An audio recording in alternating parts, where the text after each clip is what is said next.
El buen líder disuelve la corrupción. Esa es una de las reglas clave y fundamentales. Nosotros debemos aspirar a evaluar, a mirar, a categorizar a los líderes políticos. Y hoy vamos a hablar nosotros de lo que son las características de un presidente ideal entre Trump, Biden y Abinader, los Estados Unidos, la República Dominicana, y que la gente pueda tomarlo, tú que estás ahí, desde la perspectiva del país que te encuentre, en Europa, en Estados Unidos. Hoy vamos a reflexionar juntos en este Masterclass sin igual especial de Corona Creativo Online, tu programa que nació, digamos, con la pandemia, y por eso tenemos nosotros aquí el pequeño coronavirus de la esperanza. Sentémonos a hablar, sentémonos a conversar, sentémonos a enseñar algo, enseñemos a hacer masterclass, sentémonos a hacer la creatividad. Y obviamente lo más importante de todo es que nosotros en esta época donde ya existen unos 22,5 millones de infectados, 22,5 millones de infectados, o sea, hace un par de meses se duplicó, hablamos de 10, de 11, de 12, y tenemos unos 375 muertos. Es desagradable, es atroz lo que está sucediendo, y por eso nosotros queremos que tú te quedes en casa, te cuides, lávate la mano, mantente con tu globo de amor, con tu burbuja de amor, con tu gente, utiliza lo que es el tapaboca, el bozal, el barbejo, ¿verdad?, para que te cuides continuamente. Cuando llegue la oportunidad de la vacuna, como lo voy a hacer yo, como ya lo hizo Ramón Blandino, póntela. Take it. Como alguien me dijo, doctor, me van a poner en la policía mi vacuna. Yo una sola palabra dije, take it. 2 palabras. Tómala. Dijo, oh, está bien, doctor.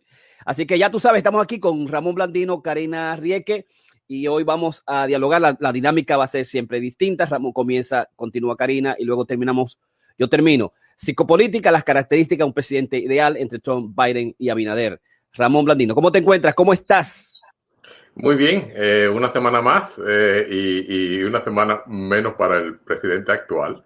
Esperamos que llegue rápido el 21, ya no puedo ver, no puedo esperar por ese día, a pesar de que hoy estaba oyendo las noticias que aparentemente hay ciertos elementos subversivos tratando de hacer desastre ese día, pero ya la FBI, la CIA, yo creo que después de lo que pasó está todo el mundo alerta y que esperemos que las cosas, vamos a ser optimistas, vamos a ser positivos, tenemos la vacuna, yo particularmente la recibí, estoy promoviendo a mis pacientes, a mis amigos, a todo el que se la ofrezcan, que la usen. Esto es un problema de beneficio o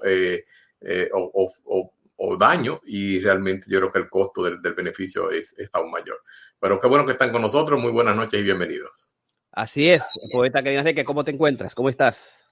Yo estoy muy feliz de estar aquí con ustedes en este MetaTalk, donde vamos a... Masterclass, el MetaTalk es privado. MetaTalk, es Masterclass. Masterclass, el MetaTalk es privado, por favor. Bueno, yo voy a hacer un MetaTalk, como tú le quieras llamar a tu co-creatividad. Lo mío va a ser un MetaTalk, así es que... Ok, un mundo de contradicciones, pero está bien. Dale. No hay gane, nada. Esperando las presentaciones de ustedes, que sé que van a ser magistrales en el día de hoy. Extraordinario, así que vamos a comenzar. Recuérdate que en esta semana, comenzamos la semana hoy, este es el Masterclass número 193. El Masterclass número 194, por favor, Karina, tu sonido siempre que hables. 94, el 94, déjame cerrar a Ramón también. El 94 y es sobre lo que es la metapoesía de mí mismo, el Masterclass número 2 con Antonio Ruiz Pascual, España, Espejo Cóncavo, metapoesía, eso va a ser mañana. El miércoles vamos a tener Masterclass número 195, la fórmula de 1,000,000 de amigos felices. ¿Cuál es tu plan creativo anti-COVID-19? Voy a hacer una revisión completa de qué tú estás haciendo ahora y quiénes están haciendo cosas interesantes, ¿no? También voy a tener un MetaTalk, que es el MetaTalk correr de la obesidad, la meta de un plan de correr de invierno, pierde 17 libras por un año, y el MetaTalk 27, gracias a mis primeros críticos, Manuel Matos Moquete, Cándido Gerón y José Rafael La Antigua. Además, el jueves 14 de enero vamos a tener Masterclass 196 para correr en la noche de San Valentín, 2 cosas juntas, y viernes 15 de enero 2021, Masterclass 197, la conversación del matrimonio y de la infidelidad. Esos son nuestros programas de hoy, de toda la semana, así que mantente con nosotros, compártelo con los demás, con la gente que le gusta, el primo, el hermano, y vamos inmediatamente a comenzar nuestro diálogo, nuestro Masterclass de hoy, no el MetaTalk 193, que es psicopolítica, las características de un presidente ideal entre Trump, Biden y Abinader. Vamos a dejarlo con el psicoanalista, psicoterapista, experto en familia, en pareja y además también un junguiano y una persona extraordinaria, un coach en diferentes niveles y un corredor de primera de la maestría del Galloway, el Walk, Run and Walk. Corre, run, camina, corre y camina. Así que con ustedes, Ramón Blandino. Sí, gracias. Buenas noches otra vez. Y entonces esta noche quiero hacer un pequeño recuento. Primeramente, he estado revisando el fin de semana el tema que vamos a presentar hoy y llegué a la conclusión que me sentía más confortable utilizando el modelo psicohistórico de lo que es las características del presidente ideal. Me estoy adhiriendo a los estudios que hicieron la Asociación Americana de Psicología y de historiadores presidenciales. Los historiadores presidenciales básicamente ellos tienen unos guidelines y la APA que ellos no hacen evaluaciones presentes o futuristas, o sea, de presidente hasta que no han dejado la Casa Blanca o la presidencia, o que no, en este particular caso, o sea, que yo voy a dejar que tú, Jorge, trates la parte, digamos, de Trump, Biden y Abinader. Yo voy a hacer ahora una evaluación, digamos, psicosocial y psicohistórica de lo que es la característica de lo que sería un presidente ideal. Y me voy a referir a un artículo muy interesante que básicamente la APA, la American Psychological Association, presentó en un evento que se llamó Personalidad de los Presidentes en América. ¿Qué hace a un presidente bueno? Ellos evaluaron, compararon realmente lo que hicieron también un grupo de historiadores que han hecho de C-SPAN, que se reúnen cada cierto tiempo. Hicieron uno en el 2000, hicieron una revisión en el 2017 de los presidentes históricamente más populares dentro de los principales historiadores, digamos, presidenciales de los Estados Unidos. Y la Asociación Americana de Psicólogos pues hizo una serie también de estudios desde el punto de vista de la personalidad. Este fue parte de un proyecto de la APA liderado por los psicólogos Steven Rubensters de la Universidad de Houston, Texas, y Thomas Fachenberg también de la Universidad de Texas. Había otra persona, Dennis Holmes, de la Universidad de Minnesota, y ellos utilizaron una serie de instrumentos de personalidad, y para hacer esta presentación fue hecha en la Convención 108 anual de la psicología. Ellos estudiaron básicamente 41 presidentes hasta la fecha en que ellos hicieron esto. Entonces, pues ellos trataron de entender qué serían las características ideales para lo que es un buen presidente. Ellos, y después yo voy a entrar, estos son los de la APA y después voy a hablar de los historiadores.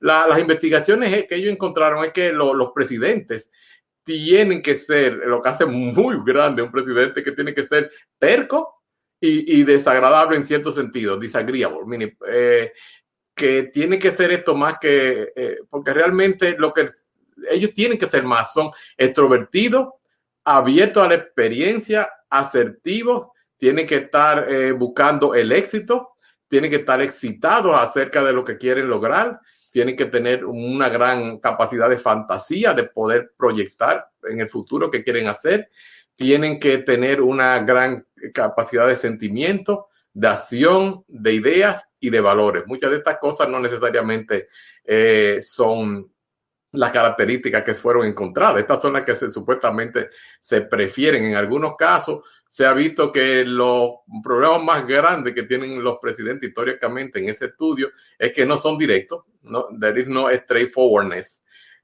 no tienen sentido de la vulnerabilidad y ni del orden tampoco, son más desarreglados que el caray.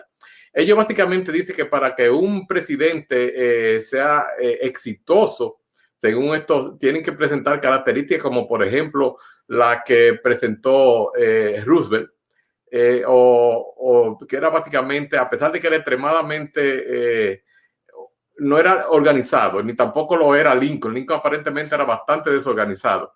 En términos de que las personalidades se parecerían, por ejemplo, más Washington y Lincoln en ciertas cosas, pero en otras cosas diferían bastante. En términos, por ejemplo, Lincoln era una persona bastante deprimida, era una persona que estaba muy enfocada en lo que quería hacer. pero no era tan asertivo como lo era George Washington. Entonces ellos dicen que Lincoln, por ejemplo, mantuvo unos scores muy altos en apertura, y en el mismo extremo fue muy bajo, tenía un gran problema de depresión. Él decía que él incluso no era muy directo, él estaba en cualquier momento dispuesto to bend the truth, o sea, él estaba dispuesto a cambiar la verdad si esto fuera necesario. Sin embargo, él siempre fue visto como una persona honesta y muy bien intencionada. Para que tengan más o menos una idea de lo que estamos hablando, estos autores quisieron incluir un número de presidentes en diferentes características. Por ejemplo, ellos dijeron que los que se pueden clasificar como dominatrices o dominadores estaban Nixon, Andrew, Johnson, Lyndon Johnson, Jackson, Paul, Teddy Roosevelt y Arthur.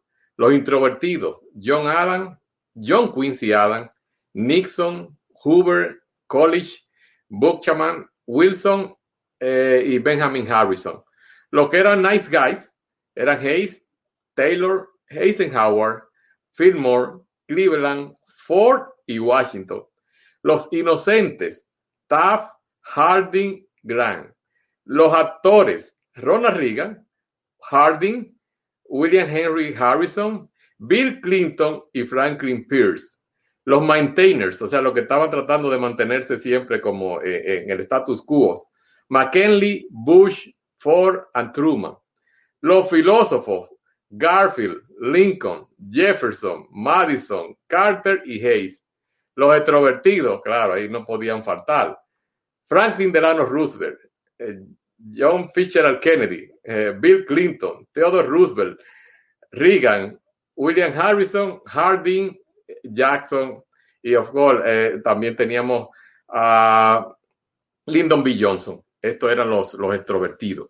Es interesante ver cómo este tipo de cosas se fue moviendo. Ahora, yo por otra parte encontré una definición que me gusta, que la escribió Aaron David Miles. Él trataba de decir que qué hacía un presidente, si lo podíamos todos juntos globalmente, qué hacía de un presidente un buen presidente. Él dijo que un buen presidente, y este aplica para cualquier país, no solamente los de acá, era preserving the country when facing an existential challenge. O sea, es preservar el país cuando está encarando una crisis existencial. Y esto lo hemos visto a través de la historia. También las cualidades, digamos, desde el punto de vista históricos, que se mencionan de lo que sería un presidente bueno o importante, son 10. Y básicamente es la primera, la persuasión política, la persuasión política y pública, que tiene la capacidad de políticamente persuadir a los otros políticos y al público. El liderazgo en tiempos de crisis, el manejo económico, la autoridad moral, las relaciones internacionales, la capacidad como administradores, la relación con el Congreso, tener una visión y una agenda clara, la búsqueda de justicia para todos y sobre todo estar dentro del contexto de la realidad y su capacidad de maniobrar en este contexto de la realidad. Ahora, una de las cosas que quería mencionar, que se me hace un poquito curioso, es que esta gente en el 2017 de C-SPAN y de los historiadores, ellos hicieron el survey y cambia entre el 2000, el 2009 y el 2017. La única persona que se ha mantenido todo el tiempo como el mejor presidente de la historia es Abraham Lincoln. Está en la posición número 1 en el 2017, en el 2009, en el 2000. La segunda posición está George Washington, pero en el 2000 él estaba en la posición 3. Franklin Delano Roosevelt en el 17, la número 3. Theodore Roosevelt, número 4. Dwight Eisenhower, número 5. Harry Truman, número 6. Thomas Jefferson, número 7. John F. Kennedy, número 8. Ronald Reagan, número 9. Lyndon B. Johnson, y después me voy a hablar un poquito más de él, la número 10. Woodrow Wilson, número 11. Barack Obama, número 12. James Monroe, número 13. James Polk, 14. y me voy a parar en el número 15 porque ese me gusta a mí, que es William Clinton, en la número 15. Hay una persona que yo ni sabía, o sea, que es James Polk. ¿Y por qué este tipo está por encima de Clinton? Sucede que James Polk fue el presidente durante la guerra mexicano-americana y fue la persona que le cogió básicamente le quitó a los mexicanos Texas, Nuevo México y toda esa parte. Por eso el tipo se mantiene aún ahí muy famoso. Lyndon B. Johnson, él básicamente, como ustedes sabrán, heredó la presidencia después de la muerte del presidente Kennedy. Es un presidente que se considera unitario porque fue realmente el que pudo llevar a cabo todo lo que empezó John F. Kennedy en términos de racismo y la desegregación. O sea que básicamente está en la posición número 10. Yo tengo problemas con él por dos problemas y es un problema particular personal. Esta parte la acepto, la admiro, la reconozco, pero por ejemplo, en mi caso, yo estuve completamente en desacuerdo con la guerra de Vietnam y él escaló la guerra de Vietnam.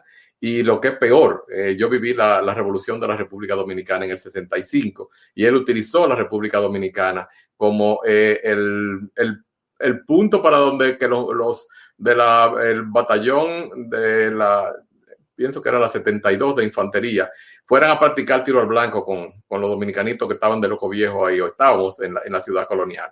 O sea que básicamente tengo una serie de dificultades, pero son a tipo personal y por eso quiero hacer aquí la aclaración. Existen otra de las cosas que me gustan, por ejemplo, de Gerald Ford. Gerald Ford no está contenido en esto, pero muchos autores consideran que uno de los presidentes que tuvieron la capacidad de reunificar el país. ¿Qué hizo Gerald Ford? Bueno, Gerald Ford, por lo que hizo, él sabía que iba a perder la capacidad o la posibilidad de ser presidente nuevamente cuando él perdonó a Nixon. Pero él básicamente dijo que él tenía que hacer eso porque tenía que reunificar el país. O sea que Gerald Ford, que fue el presidente, digamos, más corto, creo que no llegó ni a 2 años, tuvo que sacrificarse, o eso es lo que él dice y sus historiadores, para que el país se reunificara después de la renuncia de Nixon. Habían algunos presidentes que tuvieron unas palabras que son únicas a través de la historia. Por ejemplo, me gusta una que era de Teddy Roosevelt, que by the way, o por supuesto, fue el primer presidente que viajó. El tipo tenía, cuando se le metió una cosa en la cabeza, lo hacía. Fue el primer presidente en su posición de presidente que viajó fuera del país y viajó a Panamá porque el tipo se le metió entre ceja y ceja que él iba a hacer el canal de Panamá. Y entonces una de las frases que él decía, lo único que uno debe temerle es al propio temor. O sea que esa palabra me gustó.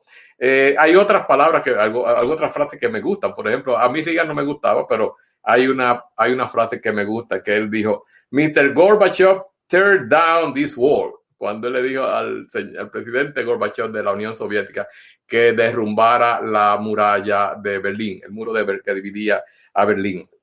Otro que tuvo no sé si fueron de ellos o quienes escribían los discursos, pero de John Fitzgerald Kennedy, que él dijo en un momento dado, no es lo que tu país puede hacer por ti, es lo que tú puedes hacer por tu país. Y básicamente, pues, esa es una palabra que me pareció muy interesante, una frase me parece.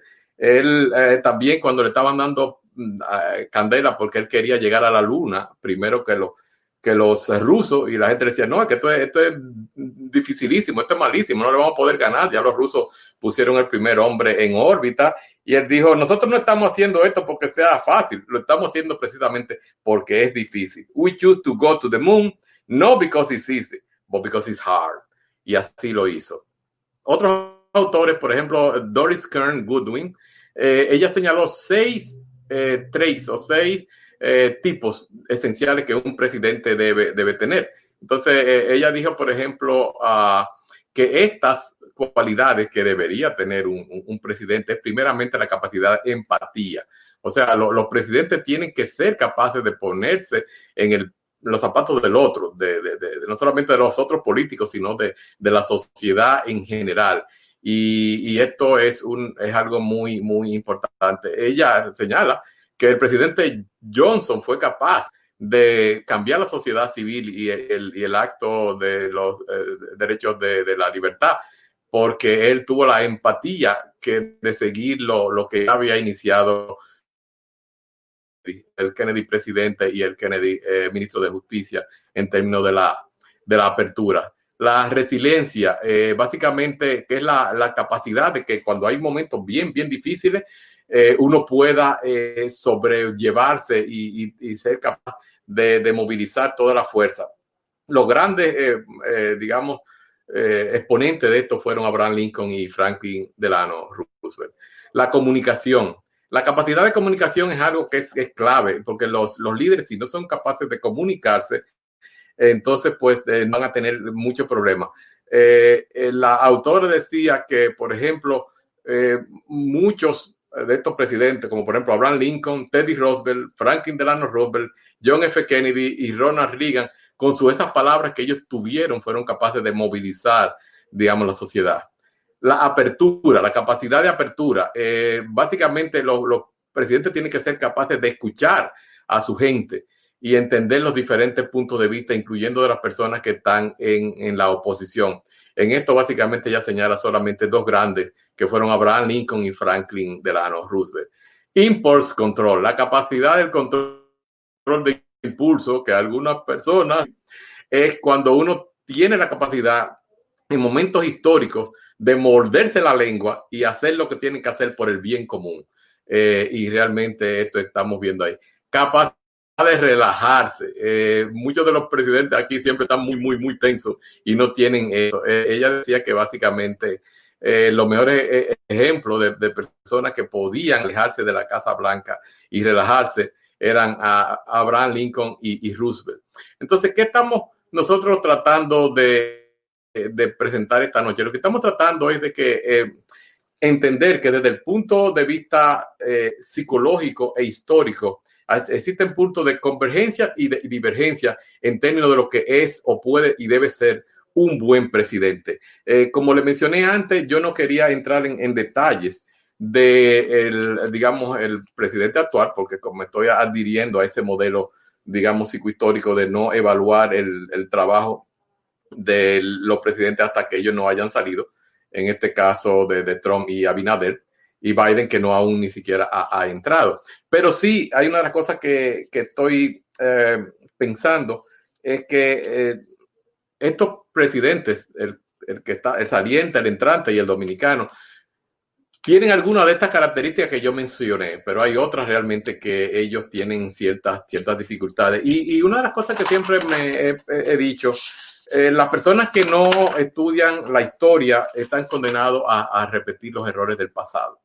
Ojalá, y yo creo que en este sentido quiero ser optimista con Biden y con el presidente dominicano Abinader, en términos de que tengan asesores que puedan orientarlo, porque realmente al estar revisando, estuve leyendo biografías parciales de muchos de estos presidentes que yo presenté, norteamericanos, y muchos de ellos fueron capaces de maniobrar. Por ejemplo, porque estudiaron, digamos, el pasado, los pasados presidentes y la política. Truman, cuando básicamente creó también una frase muy famosa, que es un día que iba a pasar a la historia como el día de la infamia. Eso fue cuando él consiguió levantar al pueblo americano en armas para que entrara a la Segunda Guerra Mundial. Como ustedes podrán recordar, los americanos estuvieron neutrales por los primeros 2 años, neutrales técnicamente, porque realmente ellos le estaban dando un gran apoyo económico y militar a los aliados. Pero solamente después del bombardeo de Pearl Harbor fue que y había muchísima resistencia del pueblo americano para entrar en la guerra. Habíamos salido básicamente de la Primera Guerra Mundial, habíamos pasado por la recesión, el pueblo americano realmente no estaba emocionalmente ni psicológicamente, digamos, preparado para ir o quería ir a una guerra, estaba renuente, estaba muy en desacuerdo. Pero básicamente con ese ataque a Pearl Harbor, que mucha gente, incluso estuve revisando otras teorías que dicen que el presidente y el gobierno americano estuvieron informados todo el tiempo del ataque de los japoneses a Pearl Harbor. y ellos no quisieron evitarlo. Estas son de las famosas esas teorías que hay por debajo, y que esto lo hicieron como una manera de pérdidas colaterales de aquellas personas que murieron en Pearl Harbor. Esto es un poquito difícil de entender, pero no descartable de ninguna manera. O sea que al atacar a Japón, si hubieran atacado a la flota japonesa antes de llegar a Pearl Harbor, quizás todavía estuviéramos peleando con los alemanes. Si Hitler no hubiera atacado a Rusia, a lo mejor estuviéramos hablando alemán. O sea que en política hay que tener mucho tacto.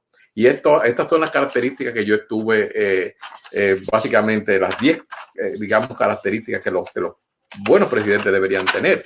Y evidentemente muchas de esas, no creo que se haya dado un caso de ninguno de ellos que llenen esas 10 características que debería tener un buen presidente, pero evidentemente hay algunos de ellos que tienen una buena cantidad de ellos, y ojalá eso básicamente es, quiera Dios, que podamos tener la posibilidad de que Biden y el presidente Abinader puedan escuchar, abrirse digamos, a los factores históricos que han influenciado las diferentes sociedades.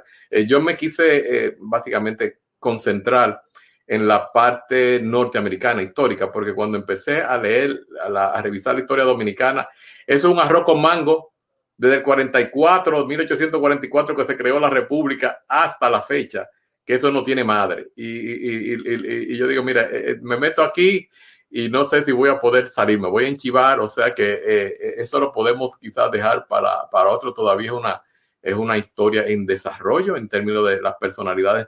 Nosotros tuvimos presidentes dictadores por mucho tiempo, otros que eran entreguistas, anexionistas y todo ese tipo de cosas. O sea que por eso ustedes se preguntarán por qué no me refería a la República Dominicana, mi país de origen, y por eso es el caso. O sea, si no voy a tener datos factuales o que presentar de una manera realmente como lo estoy haciendo hoy con material adecuado, pues prefiero no hacerlo. O sea, esa es digamos, mi característica personal, que lo que estoy trayendo acá es mi presentación, es personal, pero cuando la llevo a ustedes, lo llevo de una manera sincera y científica. Y hasta aquí, bueno, pues básicamente esta es la parte que quise presentar. Excelente. Ramón está fuerte, está ahí, mira, cachú, el tipo está cachú. Excelente presentación de Masterclass 193, psicopolítica, las características de un presidente ideal, entre Trump, Biden y Abinader. Vamos a darle el paso ahora a la poeta, profesora universitaria, a la coach en todas las áreas importantes, en todas las disciplinas, o no todas las disciplinas, sino desde las instituciones importantes, que son la RRSA y digamos, el track and field, campo y pista de los Estados Unidos. Además, clínica, psicoanalista feminista, radical, y al mismo tiempo profesora universitaria. Con ustedes le vamos a presentar a Karina Rieke. Karina.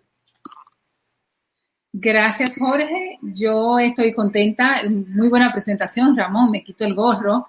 Ahora, yo siempre he creído que es muy fácil hablar de los muertos, ya que uno realmente no se coge chance, ¿no? Entonces, me pareció una presentación extraordinaria, aunque muy safe. Yo creo que nosotros tenemos mucho material para hablar de Trump, y también de Biden. De Abinader, de ahí estaría de acuerdo con Ramón. Ahí yo siento que es un político en desarrollo. Realmente no se sabe, por lo menos yo en particular no tengo muchos datos para hacer un estudio psicoanalítico o de personalidad del individuo, pero a mí sí me interesa trabajar el punto de vista de lo que es un líder dentro del contexto que estamos hablando, y más por los últimos acontecimientos que han ocurrido en los últimos días, donde yo me río, aunque Jorge sabe que he sufrido mucho, porque este es el país donde yo vivo, el país donde viven mis hijos, donde van a vivir mis hijos, donde vive mi familia, donde uno se desarrolla, donde yo he pasado toda mi vida realmente. Entonces, ver lo que uno ve en televisión de otros países, eso fue lo que más me asombró. Yo decía, wow, esto es lo que nosotros estamos acostumbrados a ver de nuestros países, y acostumbrado a ver de los países latinoamericanos, incluso europeos, donde hay golpe de Estado, donde se tumban gobiernos, donde hay dictadores, y la forma de sacarlo es casi siempre a la fuerza. Y ver que eso está pasando aquí, un país que ha jugado políticamente, como dijo Ramón, bien dicho, ellos pusieron ese carganaves que hay ahí en la 42, el Intrépido, lo pusieron frente de nuestra isla, no solamente para intimidarnos, pero sabrá Dios con cuáles planes. Y mi mamá era una de las que estaba en la zona colonial, Ramón, una mujer revolucionaria, muy joven. Entonces, yo sé y conozco toda esa historia en particular. Y los americanos han jugado mucho a controlar y manipular de forma directa e indirecta nuestra política y nuestro hacer social en todo Latinoamérica, en Europa. Y el hecho de que ahora esté pasando aquí, le esté pasando a ellos, me parece muy americano, aunque la gente dice que no, pero a mí sí me parece muy americano, porque es lo que ellos han hecho siempre. Además, ver tanta gente que se ha acomodado a un discurso tan divisionista, tan racista, es realmente asombroso. Y cuando yo analizo a Trump, yo siento que me parece un personaje sumamente interesante de estudio, y yo sé que hay mucha gente que lo está estudiando, que lo está analizando, y a mí me parece muy interesante también unirnos a ese grupo que lo está haciendo, porque yo no creo que realmente él es un político que la gente siguió. Yo siento que es todo lo contrario. Yo siento que él fue una persona que él siguió a una voz que se hizo eco en todo el país, con más de 70 millones de seguidores. Y él le dio vida de alguna forma y validó cosas que no estaban correctamente en el vocabulario nuestro, y que por los últimos años, en los últimos quizá 70, 80 años, estuvieron condenados a decir. Y yo siento que de alguna forma él le dio vida a ellos, y yo siento que él tomó el discurso que él entendió iba a ser escuchado. No necesariamente porque yo creo que era un discurso propio de él, sin quitarle ningún tipo de responsabilidad, pero sí yo creo que él en algún momento sintió, por alguna fechoría que se descubrió, que la gente responde a sinvergüenzada, responde a cosas que son moralmente incorrectas, y que hay una gran población que responde a eso. Y yo siento que de ahí viene el liderazgo que mucha gente dice y que se puede ver que él tiene, aunque yo voy a presentar algunos datos que realmente contradicen lo que es el liderazgo que él manifiesta. Y por eso un liderazgo construido en lo que se va a mostrar van a ser torres de papel, porque realmente no está el fundamento real de lo que es un liderazgo, ¿no? Por eso él no ha podido en su entorno inmediato mantener ni siquiera lo que es una solidaridad interna. No ha podido mantener ni siquiera un grupo sólido. Es decir, él demuestra que todo lo cercano a él se desbarata. Y yo siento que mucha gente responde a él porque de alguna forma es algo que está muy lejos de lo que él es. Y eso a mí me parece interesante de nosotros analizar. Yo creo que lo que nosotros hemos visto realmente, y algo muy interesante, nosotros los seres humanos somos personas sociables. Somos personas sociales totalmente, en todo. Eso es lo que nos caracteriza. Y lo que nos hace a nosotros ser grandes seres humanos es la adaptación que nosotros tenemos a nuestro ambiente. Y eso es lo que hace que nosotros hemos podido sobrevivir a través de la historia, ¿no? Y ese nivel de ser entes sociales es lo que hace que nosotros realmente podamos tener y responder a un discurso común que tenga significado para mucha gente. Hay y voy a tomar solamente 10 de los puntos, 8 de los puntos de 50 que él tiene, que es Simon Sinek, que es una de las personalidades ahora que está acabando en lo que es la Internet. Yo voy a mencionar 8 puntos de lo que hace realmente, de las reglas que hacen a un líder ser el gran líder que es, ¿no? Y es por la capacidad que nosotros tenemos de realmente vender una idea que funcione. Y eso es lo que hace un gran líder. El gran líder te vende el porqué. Y eso es lo que ha sucedido.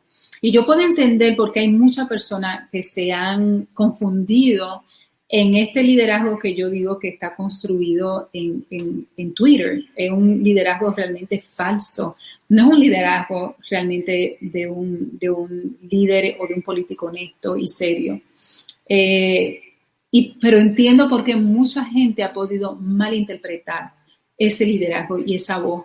Y es porque yo creo que él asumió, y ahí es que yo creo que tengo contradicción con mucha gente, que dicen que él responde realmente y él representa realmente a ese grupo racista, clasista, de miedo y terror, que es el fundamento de este país. Este país se hizo realmente en base a lo que es la represión, la trata de personas de color, el maltrato a los países vecinos. Es decir, nosotros conocemos la historia.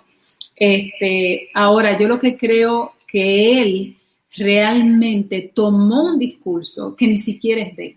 Y eso yo lo digo lo puedo decir con mucho peso. Yo siento que él tomó un discurso que él entendió representaba a una gran población, pero ni siquiera es un discurso de él. Él tomó un discurso y él entendió, y por eso se vuelve, cuando tú miras los discursos de él, tú ves que él repite, porque es lo que él entiende, le van a aplaudir, ¿no? Entonces, la primera característica de un gran líder es el hecho y la capacidad de romper las reglas. Y mucha gente puede pensar de que realmente este político rompió muchas de las reglas, ¿verdad? Él se fue en contra del media bien rapidito a comenzar su temporada política.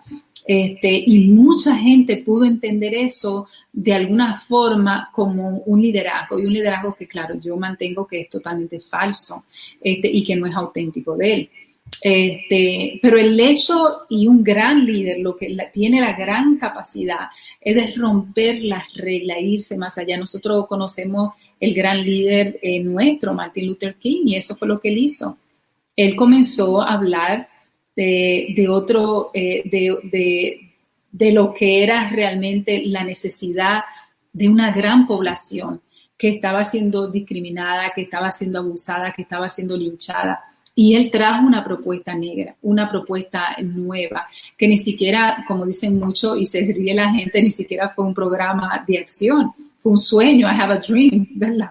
Pero fue un sueño que realmente representó a una gran población, pero rompió las reglas establecidas, y no solamente las reglas establecidas, porque él fue un político amado y querido no solamente por los negros, sino por una gran cantidad de blancos americanos y a nivel del mundo también. Pero él tuvo la capacidad de romper las reglas. Y yo siento que en este proceso de estos 4 años se le ha presentado muchas veces a este presidente, que falta una semana para que se vaya, de que rompa las reglas para realmente convertirse en un líder, y nunca la tomó, nunca lo hizo. Todo lo contrario, nosotros hemos visto en las últimas revueltas que se hicieron en el fin de semana pasado, y fue terrible, fue realmente una pesadilla. Lo otro y el punto número 2 que tiene un gran líder es la capacidad de tener paciencia. Yo siento que hay mucha gente que también se ha confundido con él por el hecho de que él tuvo que esperar, me parece que fueron 2 términos de 2 gobernadores de aquí de Nueva York para hacer su construcción. Fueron mucha gente y en muchos periodos que le pedían a él que se iba a correr a la política. Él pudo esperar y él supo esperar el momento indicado.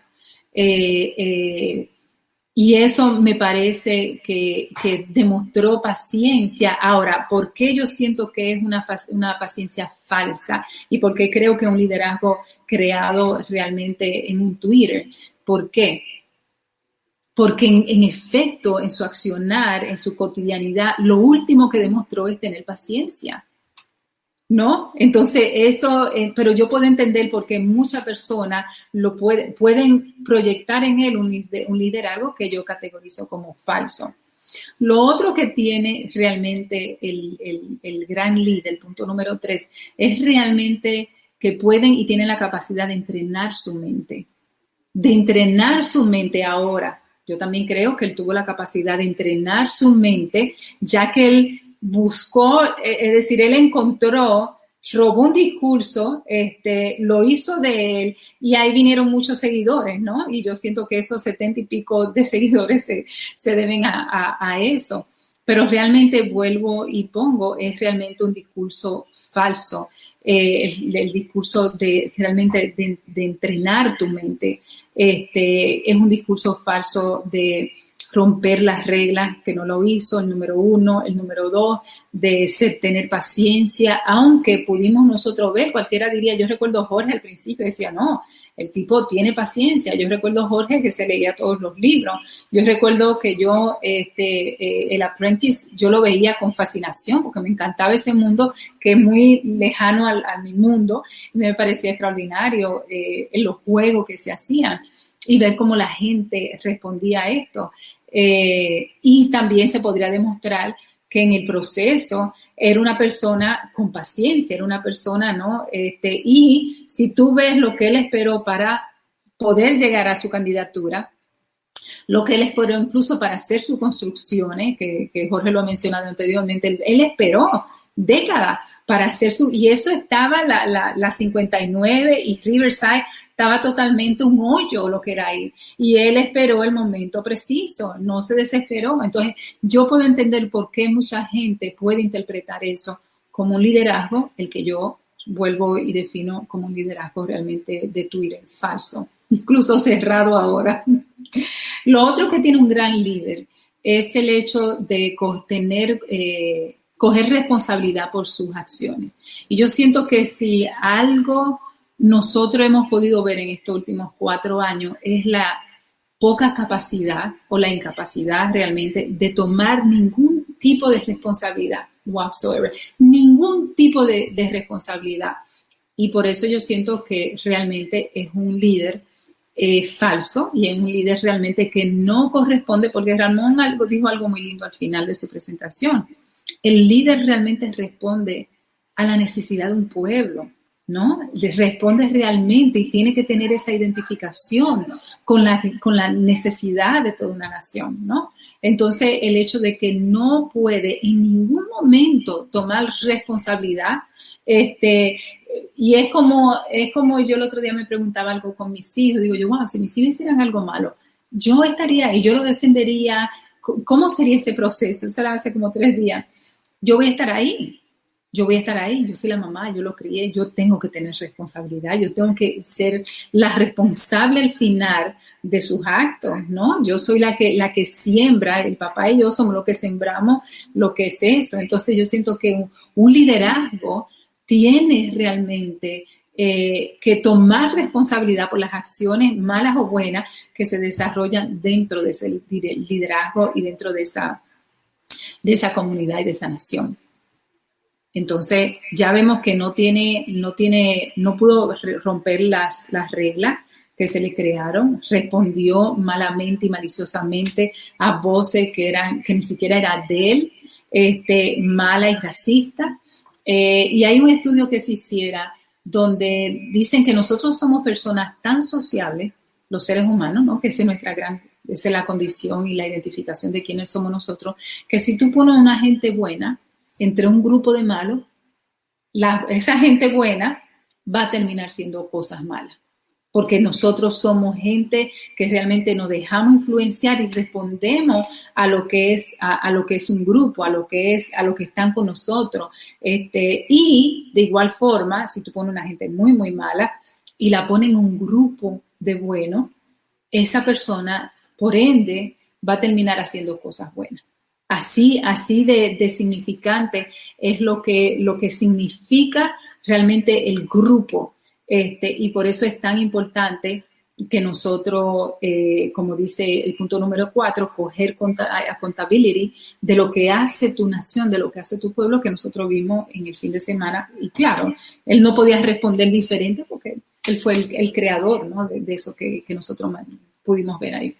Lo otro, y el punto número 5 es, tú tienes que hacer más. Tú tienes que ser el que más trabaja. Tú tienes que hacer el outdo yourself. Tú tienes que de alguna forma hacer más de lo que tú tienes que hacer.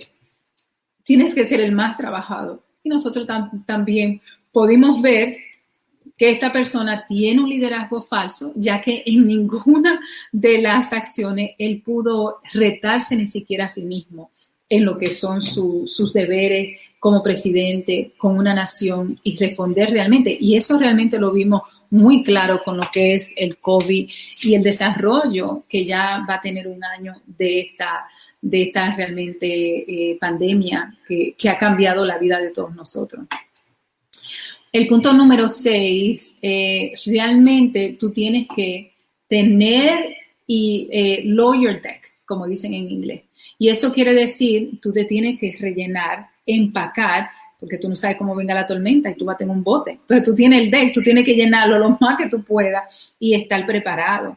Y nosotros lo más que hemos visto es la poca preparación de esta persona, la capacidad de no responder a la necesidad realmente de la situación que se presenta, específicamente con el COVID. Yo siento que el COVID le da a la persona, o le ha podido dar a la persona, a todos nosotros, la capacidad de jodernos o realmente en el proceso crecer, ¿no? Y yo siento que co-crea de alguna forma, y todos los otros intentos que se han hecho en el internet que me han parecido fascinantes, entre aquí y allá con Yolanda Hernández y otros que se han desarrollado, me parece que es ese intento de tú, de alguna forma, crecer, no solamente crecer tú, sino que las personas puedan crecer contigo, ya sea en alegría, ya sea en información, ya sea en recursos, y de alguna forma esta persona insiste de que así no sea, ni siquiera en un proceso pandémico, ¿no? Donde tú tienes que muchos líderes a veces provocan situaciones para demostrar su liderazgo, y eso nosotros lo hemos visto a través de la historia, ¿no? Que hay líderes que quieren y hacen incluso guerra para demostrar su capacidad de mando y de control, ¿no? Pero él ni siquiera pudo aprovechar un año pandémico, que lo único que tú ibas a salir de ahí era victorioso, con lo mínimo que tú podías hacer, y era a lo mejor ser solidario, inclusive con las personas que se estaban enfermando y las familiares de las personas que estaban muriendo, y nosotros no vimos eso en ningún momento. El punto número 7, tienes que ser el último que hable. Porque el último que habla significa de que hay humildad, significa de que tú quieres escuchar lo que otros tienen que decir. Y otra vez nosotros vimos a esta persona que era el primero que hablaba, incluso que no se callaba, y que no tenía ningún interés realmente de escuchar más allá de lo que él pensaba que era el poder inmediato que él tenía.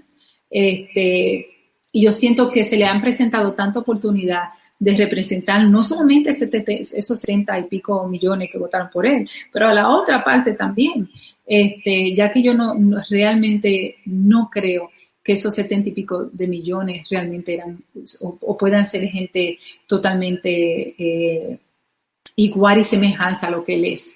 En eso quiero decir que tiene que haber mucha gente buena, mucha gente seria, mucha gente honesta, mucha gente que le duele el prójimo, ¿no? Pero el hecho de que él no tiene esa capacidad de ver más allá de lo que dicen los demás, nunca se llevó de consejo, nunca quiso escuchar ni siquiera a las personas que están ahí para aconsejarlo. Entonces, como yo he ido demostrando, de estas 8, ha violado toda y cada una de ellas, que son las primeras reglas de cómo se hace un líder. El punto número 8 y el último que voy a presentar es realmente tener autenticidad.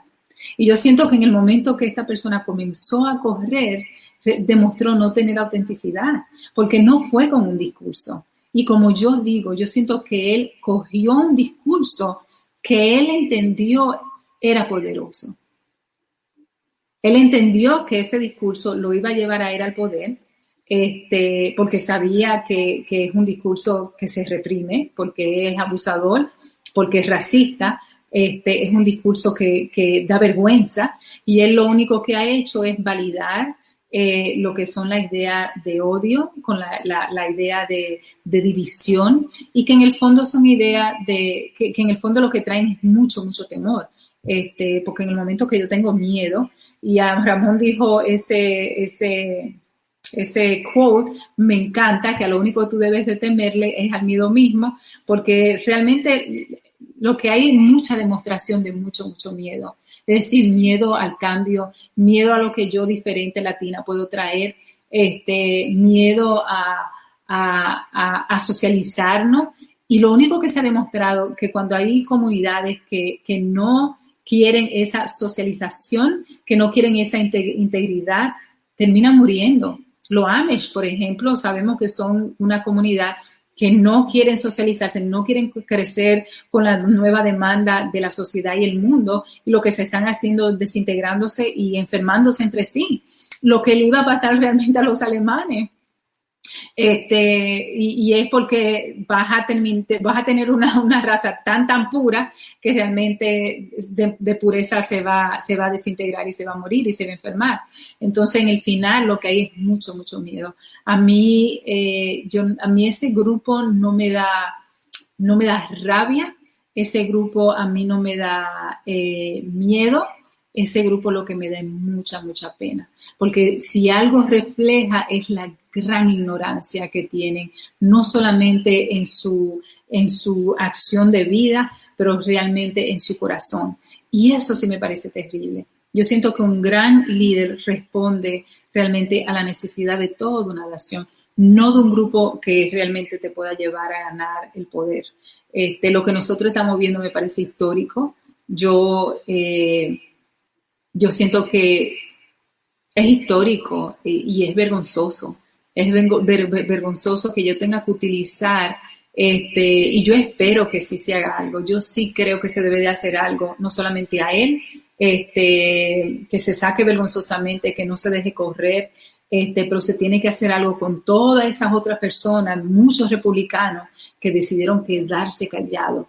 Y como dijo alguien ahí la semana pasada, por una buena cena, por un viaje en el avión presidencial, por estarse codeando con el presidente. Entonces, demostraron ser personas muy, muy débiles en su proceso. Y eso a mí me parece interesante, de nosotros tener la capacidad de verlo y descubrirlo. Así es que esa es mi presentación de 8 puntos. Más adelante voy a seguir con los otros 50, ya que son muy, muy largos. Pero realmente el líder realmente es ese que tiene la capacidad de simpatizar a nivel humano con toda una nación. Y eso no lo hemos visto en estos 4 años. Muchísimas gracias a la poeta atleta Karina Rieke por su discurso extraordinario. Me parece que las reflexiones que yo quería traer y quiero traer en el Masterclass están basadas en el hecho de que nosotros nos pasamos unas 4 semanas trabajando lo que es la psicología del político corrupto, de cómo curar al político corrupto, cómo establecer, digamos, un plan psicológico, psicoético definitivo, cómo establecer las bases fundamentales para un antídoto posible anticorrupción en los Estados Unidos, República Dominicana, y lo hacíamos, digamos, desde esa perspectiva de investigación y de estudio.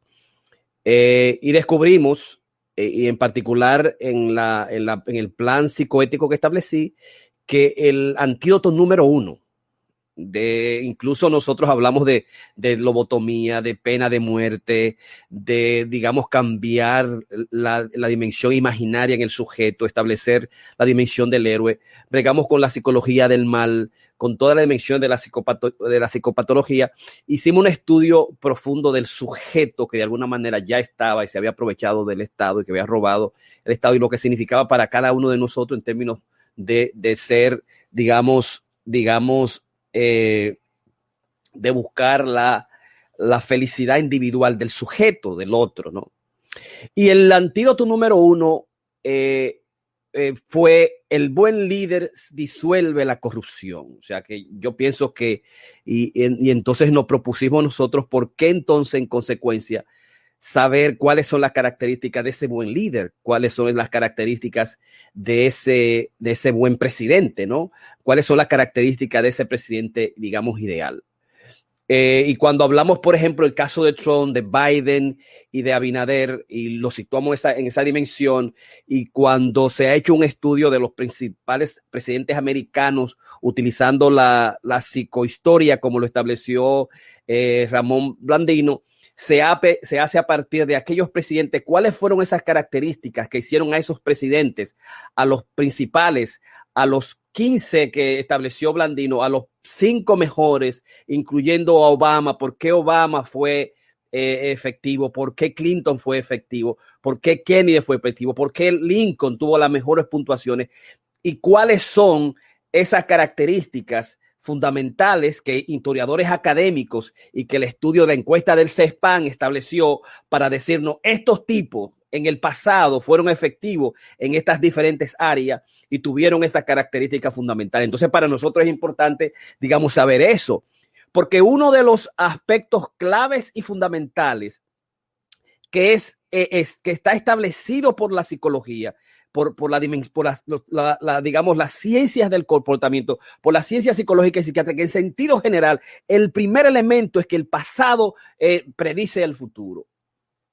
¿Verdad? Como te educaron a ti, en el contexto que tú fuiste, como tú fuiste como muchacho, a escuela tú fuiste, con quién tú te usaste, cómo tú pensabas, cómo era tu accionar y cuáles fueron los hechos fundamentales, que eso define lo que es el futuro. Y digamos, no hay mayor, digamos, verdad que el hecho de lo que hemos estado viendo con el caso de Donald Trump, ¿no? Donald Trump, yo no tengo que acogerme a la regla de Goldwater, la regla que se estableció en 1973 por la Asociación de Psiquiatría y Psicología, que hicieron un estudio y unos 1,000 y pico de los 5,000 psiquiatras en la época votaron en contra del senador diciendo que el tipo era loco y entonces que tenía problemas mentales. El tipo perdió las elecciones. En 1973 se ratificó la regla de Goldwater como una regla ética, y en 1998 y posteriormente, con los estudios, los análisis que se estaban haciendo sobre Donald Trump, la Asociación de Psicología y la Asociación de Psiquiatría Americana de Psiquiatría dijeron: no, nadie puede diagnosticar a nadie a menos si no lo ha visto personalmente, ¿verdad? Y ahora esa situación se está debatiendo en la corte, porque te dice: la gente que puede hablar del futuro de un individuo, de lo que significa un presidente, un líder para el futuro de una nación, se le quiere coartar la voz para que no lo digan. Y entonces esas reglas están en este momento en las cortes, en la Suprema Corte, porque, digamos, infiere con lo que es el principio número 1, que es la libre expresión, ¿verdad? El ser humano, cualquiera puede expresar en cualquier momento lo que quiera. Ahora, lo que esté, digamos, en su dimensión de opinión profesional. De acuerdo a una dimensión ética, tú tienes que, en consecuencia, digamos, tener cuidado qué tú vas a hacer por tu profesión y por tu licencia. Y lo que la regla te dice es eso, ¿no? Pero la importancia del diagnóstico del pasado, que la vida pasada predice de alguna manera el presente, tiene que ver mucho con el hecho de lo que la mayoría de los clínicos, hermanos, primos, tíos, profesionales, psicólogos, psiquiatras dijeron de las características de Donald Trump fue las características realmente que al final, el miércoles, se pasó de lo que es narcisista, de psicopatía y tener el aspecto fundamental, clave que todo líder tiene que tener, que es la empatía. No la encontramos ahí y por eso estamos en una situación de debacle. Una persona que va a ser, digamos, impeach de nuevo, que va a ser, que se va a tratar de eliminar de la Casa Blanca, que solamente tiene apenas menos de 10 días, y el pasado en este caso realmente predijo el futuro. Y esa es la gran verdad, digamos, de por qué saber qué características tienen que tener nuestros líderes, ¿no? En el caso de Biden, nosotros encontramos a un líder que ha sido auténtico en su accionar, que en algunas situaciones difíciles, algunas propuestas y leyes que aprobó no fueron lo suficientemente importantes para nosotros, afectaron grandemente. La de penalizar la criminalidad contra la droga a los adictos más que al criminal, tuvo grandes consecuencias que también tuvo que ver mucho con la política de Clinton. Pero Biden ha sido una persona que ha sido, digamos, efectiva, que fue efectiva con Obama, y creemos que debemos darle, digamos, la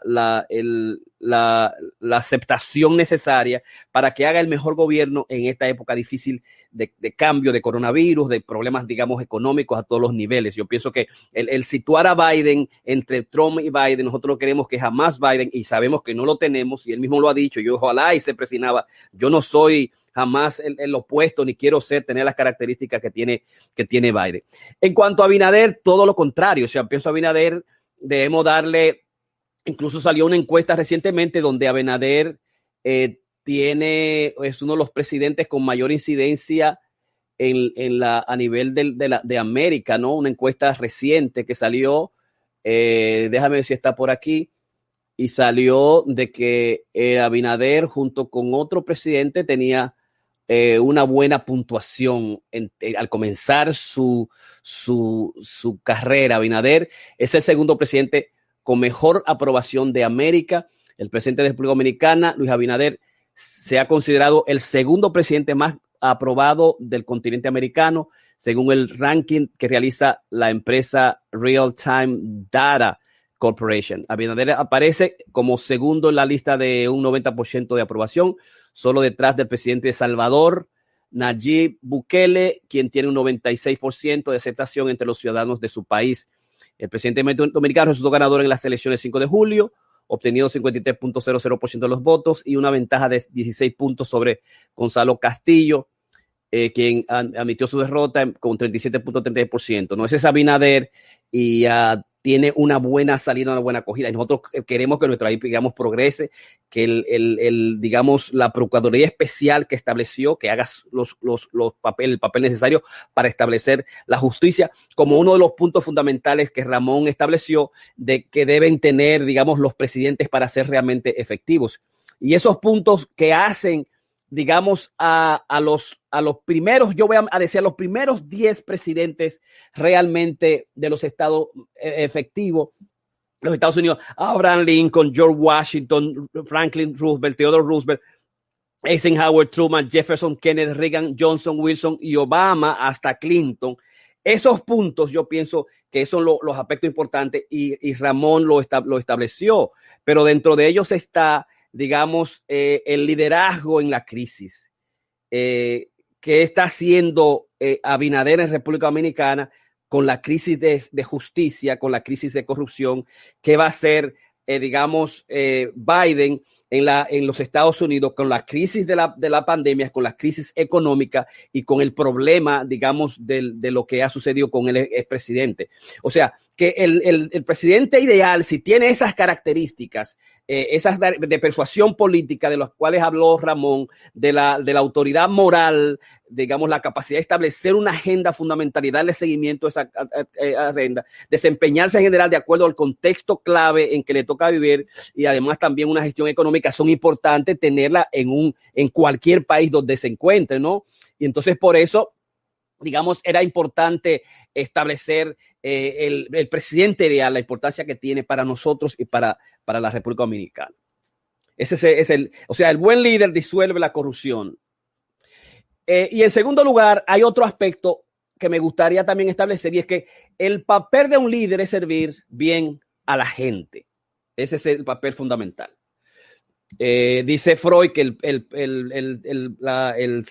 político es una profesión imposible porque se vive siempre cuestionando. Lo igual que el educador, los estudiantes, los alumnos van a ser siempre mejores con los maestros, no importa que sea PhD, tengan todas las investigaciones del mundo, el gran inventor, el alumno siempre lo va a superar. Psicoanálisis siempre, el analista va a estar siempre en cuestión en la capacidad de trabajar las dimensiones psicológicas fundamentales o el crecimiento de ese individuo. Y el político, no importa la gestión que haga, no importa el programa que haga, no importa las instituciones que establezca, no importa lo bien que haga una nación, siempre se va a venir juzgando. Por eso los Estados Unidos lo que establece, digamos, cuáles son esos 10 parámetros que han hecho efectivo esos sujetos, de tal manera que los presidentes actuales y del futuro lo puedan utilizar. Pero más allá de eso, nos preocupa a nosotros también establecer el hecho de que hay unas características claves que hacen a un presidente ideal y que nosotros nos gustaría que esos presidentes, Abinader en este caso y Biden lo tenga, y son las características que también Ramón planteó, que yo quiero digamos, señalarla de nuevo porque se contrapone a una tesis clave, y es la tesis de que el papel de un líder es servir bien a la gente en lugar de tener una vida feliz. O sea, mientras que nosotros establecimos la tesis de que un político corrupto utiliza la máscara del poder como inseguridad y en consecuencia un sujeto feliz, en el caso cuando se hacen estudios a partir de los 5 grandes de la personalidad, encontramos que un político ideal, un presidente ideal debe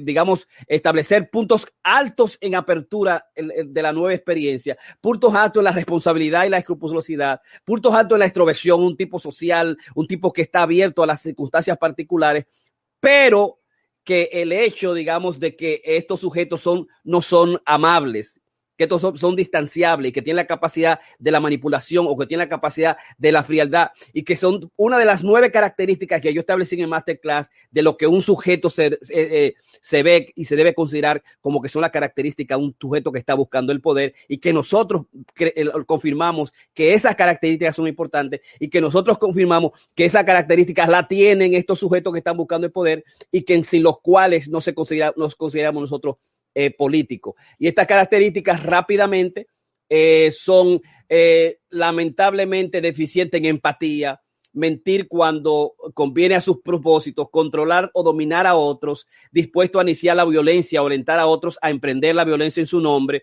castigar o vengarse de quien se les opone, aprovechar todas las oportunidades para obtener lo que desean, independientemente de cómo sus acciones puedan afectar a los demás, sentirse con la suya cuando las cosas no podían salir inmunes de una manera, o sacar multas o sustancialmente menores si son sorprendidos infraganti haciendo algo legal o poco ético, intimidar o infundar miedo a los demás y exigiendo irrazonablemente no solo la atención de los demás, sino también la lealtad de los demás. Esa característica nosotros encontramos que son poderosas, y una de las cuales es la ausencia, digamos, de la empatía, es preocupante, ¿no? Es preocupante y nos pone nosotros en el dilema, digamos, tener poder realmente tiene que ser esas características que son las características situadas al sujeto que es obsesivo con el poder, al que está, digamos, obsesivo en el controlar al otro y que está íntimamente ligado a las dimensiones de las características antisociales o las características psicopáticas, ¿no?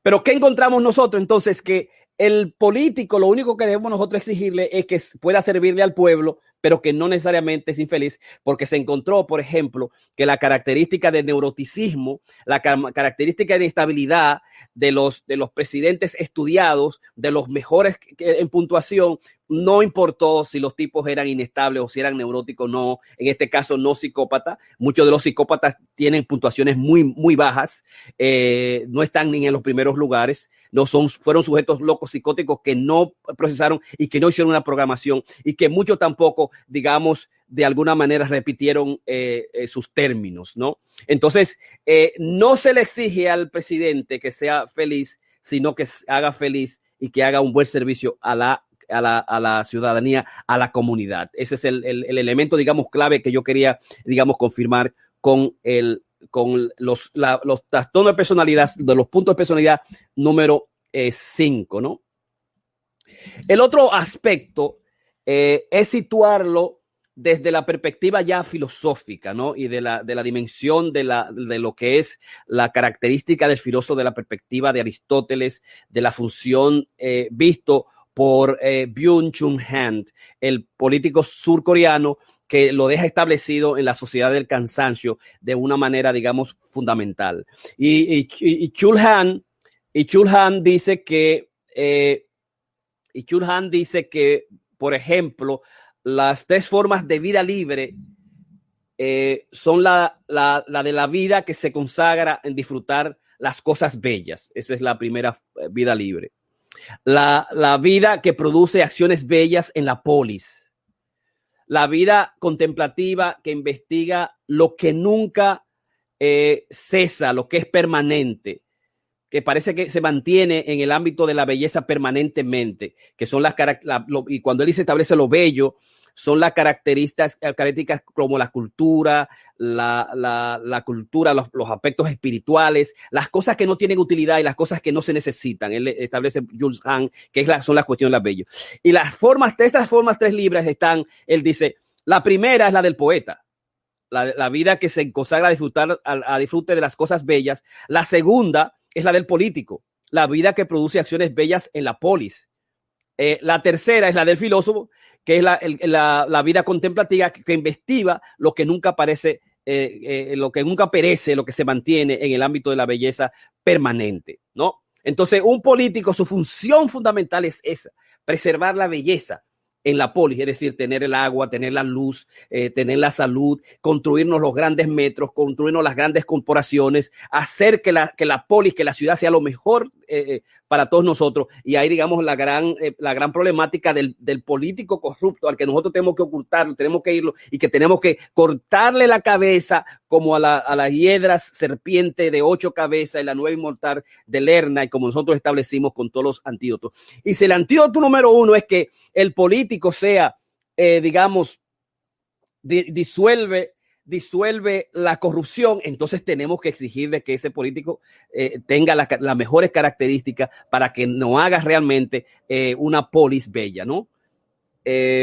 Además, Chul Han plantea que otros aspectos relacionados también con la política. La salvación de lo bello es también la salvación de la política. O sea, si el político preserva la cultura, los aspectos espirituales, el plan y la agenda política y la hace llevar a todos sus ciudadanos, va a estar preservando, digamos, lo que dice Chul Han como lo bello. Y finalmente, él establece que la justicia y belleza están conectados por una sinergia peculiar. Justicia y belleza, y establecer que los seres humanos tengamos las mejores condiciones al estilo aristotélico que hablábamos de que es, digamos, la vida ilimitada de lo bueno, con lo cual yo puedo vivir la vida trascendente, ¿no? Y finalmente, si hacemos, digamos, un estudio en términos de que lo que ha sido la vida republicana nuestra y nos vamos a los 7 meses de Bosch, a los 22 años de Balaguer, a los 4 años de Guzmán, 41 que le faltaron porque se suicidó estando en el poder, 41 años antes del poder, los 4 años de Salvador Blanco, Hipólito Mejía, los años de 20 años de Leonel en conjunto con lo de Danilo, Danilo 4, 12 Leonel 8, y Abinader los que están comenzando. Como dice, digamos, Ramón Blandino, es que nosotros no tenemos un estudio, no tenemos una encuesta que nos pueda digamos, estudiar las condiciones fundamentales de los gobiernos en la República Dominicana. O sea, nosotros no podemos estudiar, no porque no estén muertos, digamos, o porque estén o no en el poder, sino por el hecho de que no ha habido unas investigaciones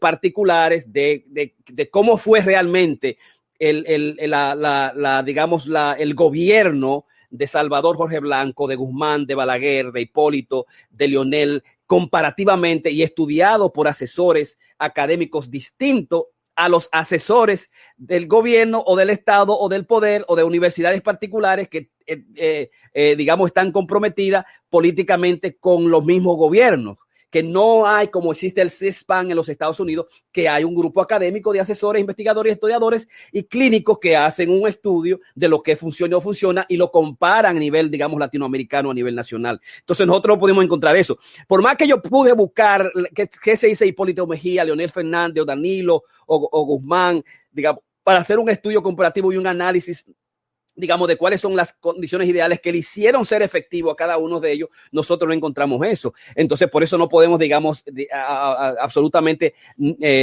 hablar en consecuencia de cómo han sido, a diferencia de los presidentes norteamericanos, que sí hay una 10 puntos fundamentales en los cuales se hizo un estudio, digamos, serio y académico de cómo fueron efectivos de acuerdo a esas características personales. Entonces, por eso no podemos decir más que, digamos, desearle a los presidentes vivos lo mejor de las circunstancias y, digamos, nosotros en el presente y en el futuro lo vamos a juzgar continuamente, porque el juzgado de un presidente es el trabajo, el programa, el régimen, la agenda que haga el presidente actual.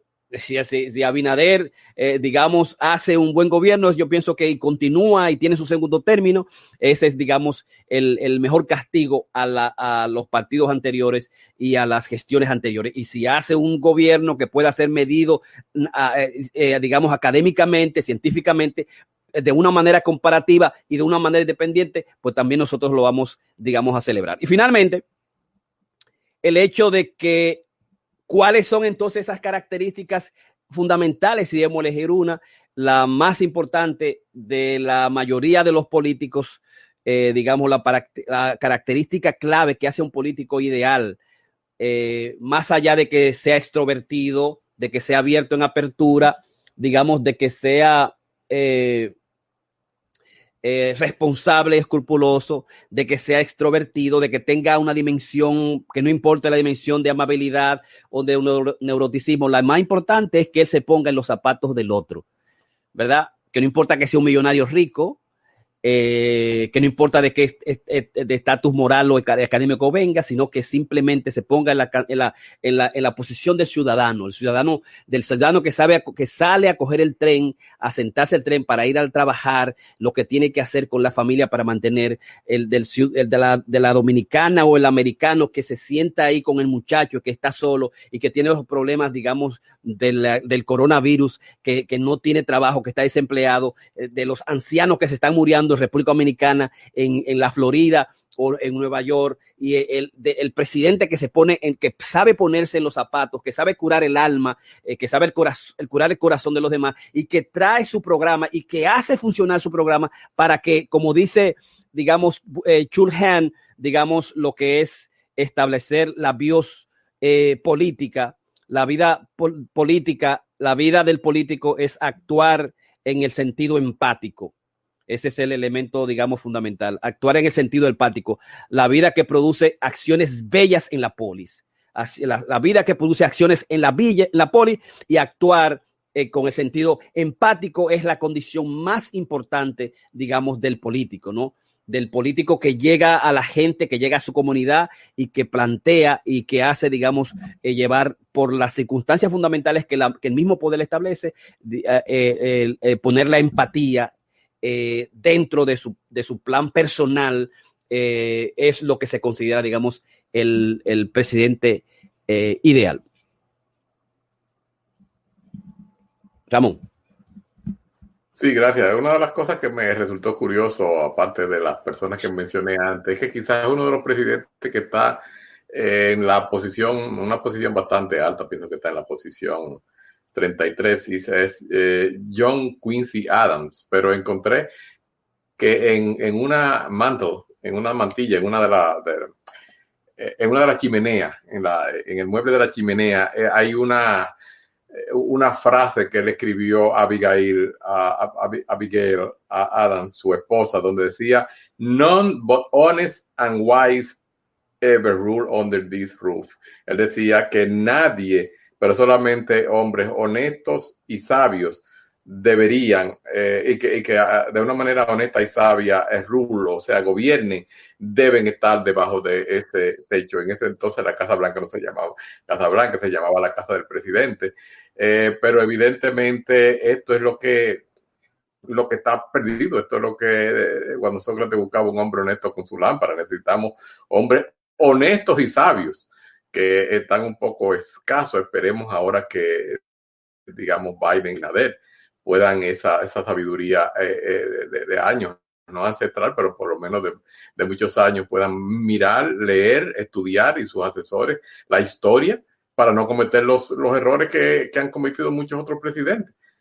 Por qué todavía se mantiene Lincoln en la posición aquí en los Estados Unidos. Es que básicamente fue capaz de ser, en un momento dado era muy suave, en otro momento dado fue muy duro, en un momento dado pudo ponerse en los zapatos del otro. Sin embargo, estamos hablando que este es el presidente que fue más deprimido, pero tuvo la capacidad, como tú dices, Jorge, de empatía, de ponerse en los pies de otro. Y quién sabe, a lo mejor nuestros historiadores y políticos en la República Dominicana quisieran usar esta matriz de 10, digamos, características, y evaluar nuestros pasados presidentes en la República Dominicana, a ver si podemos establecer, si allá pudieran establecerse un ranking, digamos, de los presidentes que nos tocaron digamos, de la época republicana de 1844 en la República Dominicana hasta el pasado presidente. Exactamente, hay una pregunta aquí. Karina, totalmente eso es tan así que los videos de Trump antes de estar en la política es totalmente diferente. Es incluso un tipo amable, compasivo y lejos de ser racista que han vendido. Así es, dice Karina. Grace Acuna. Karina. Sí, ella lo dice con relación a lo que yo explicaba, de que realmente yo no siento, no que yo no crea que él no sea un corrupto, que no es que yo no crea que él no sea un tipo racista ni nada de eso. Ahora, no era el discurso con el que se nos fue Karina, se frizó. Se acaba de frizar, así que estamos nosotros trabajando lo que es el Masterclass número 193. Psicopolítica, la característica de un presidente ideal, que la inició Ramón Blandino y continuó la Karina Rieke. Y estábamos tratando de delimitar, digamos, lo que son, Karina, las características claves de nuestros presidentes, tanto aquí en los Estados Unidos como en la República Dominicana. Karina. Sí, lo que yo decía era de que yo no siento que él fue, primero que es un político que tenía un discurso realmente formado, creo que aprovechó una oportunidad, y no era de querer el discurso, y él comenzó bajo ese discurso a querer postularse. Yo siento que él vio que había un público que respondía a eso, y yo siento que él tomó ese discurso, lo hizo de él, se apropió de ese, lo engrandeció, lo popularizó de una forma pública, lo cual yo expliqué que en mucho tiempo eso no se hacía. Aquí no, tú ser racista públicamente, sexista públicamente, es algo que se ha condenado en los últimos, qué sé yo, 50, 60, 70 años, un poquito más. Y el hecho de que él le dio vida al fundamento, cómo se crea esta misma nación. Y yo siento que mucha gente, y era lo que yo decía de la sociabilidad, nosotros somos gente tan sociable que si tú coges una gente buena y la pones entre un grupo malo, realmente esa persona se va a convertir en alguien bien mala y va a hacer fechoría. Igual todo lo contrario. Yo siento que él, lamentablemente, era un político que no tenía un fin, que no era un político empático, porque no lo ha sido nunca, incluso con sus construcciones, nunca fue un jefe empático. fue un jefe que pudo llevar a quiebra, no pagar, hay todo un historial de estafa grande y de sinvergüencería, yo siento. Y el hecho de que, y eso hace de que del mal político y mal líder que es hoy en día, que va a pasar a la historia como uno de las personas en el poder más desastrosa que han habido, por la falta de empatía realmente que tú hablabas, Jorge, que me parece lo primordial para cualquier persona que tenga cualquier puesto de poder, ya sea ser jefe de una casa, ya seas jefe de una clínica, ya sea jefe de cualquier lugar donde tú te desarrollas. Si no hay empatía, realmente no hay una buena línea de gobierno ni de desarrollo a cualquier producto o sustancia que tú estés promoviendo. En este caso es una nación, ¿no? Y eso es muy terrible, muy, muy terrible. Yo no entiendo, tú lo que quieres decir que él no era homofóbico, que él no era racista, que no era supremacista, que fue un discurso que él tomó. No, yo lo que digo es, él no comenzó a decir yo voy a correr bajo ese discurso.